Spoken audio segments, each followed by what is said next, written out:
সংস্কারের কথা তো প্রথম বিএনপি বলেছে। বাংলাদেশের যা কিছু পরিবর্তন, শুরু পরিবর্তনের কিন্তু আপনার বিএনপির মাধ্যমে। বাংলাদেশের জন্মের শুরুতেই তো আপনার যে মুক্তিযুদ্ধের ঘোষণা শহীদ প্রেসিডেন্ট জিয়া রহমানের কাছ থেকে আসে, যিনি পরে এই বিএনপি প্রতিষ্ঠা করেছিলেন।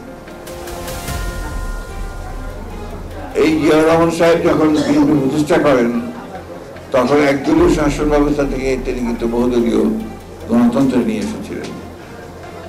এই জিয়া রহমান সাহেবই মিডিয়া স্বাধীনতা, আপনার জুডিশিয়ারির স্বাধীনতা নিশ্চিত করেছিলেন।